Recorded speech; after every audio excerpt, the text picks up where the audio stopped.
We are back with some breaking news right now. Some really bad weather creating some pretty wild scenes and stopping play at the biggest golf tournament of the year. Take a look at this.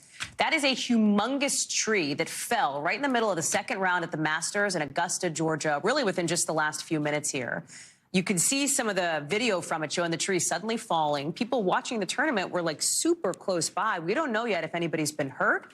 But the Masters team just moments ago suspended play for everybody because of the weather. They have evacuated the grounds here. NBC meteorologist Angie Lassman is joining us now.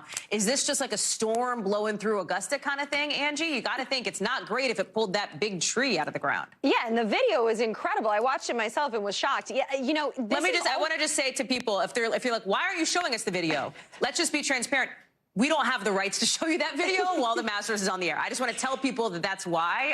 Go ahead, Angie. TV news, that's how it works. We got to make sure that we're covering all our bases, Hallie. But, you know, the interesting thing about this is all part of that same system that we've been tracking for days and days. It's the tail end, a stationary front that kind of is just hanging around and bringing in a whole lot of moisture to parts of the southeast. So here's the deal. We have heavy rain that's up to the north. Not a whole lot of rain has fallen in Augusta over the past even 3 days. We haven't even had a tenth of an inch. So not super duper saturated grounds, but nonetheless some strong winds. We had a reported wind gust of 26 miles per hour. That happened at 4:25 p.m.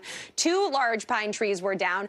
You saw how massive that tree was. So, you know, the situation is we're still going to see some of these gusty winds over the next couple of hours. We're going to see these wind alerts staying up because the gusts are going to be possible up to 35 miles per hour. And this extends even farther east than Augusta. So this will be something folks that are staying in Augusta, near Augusta, will have to deal with for at least a little while longer. And not to mention, as we get into tomorrow, we're going to have widespread heavy rain working through. So we're still going to be unsettled. The winds could possibly be elevated as well, but more rain on the way. So overall, it's going to be kind of touch and go, Hallie, when it comes to stoppage of play, getting back going. But luckily, you know, they're of course keeping things calm right now while we know those winds are elevated. Thanks for watching our YouTube channel. Follow today's top stories and breaking news by downloading the NBC News app.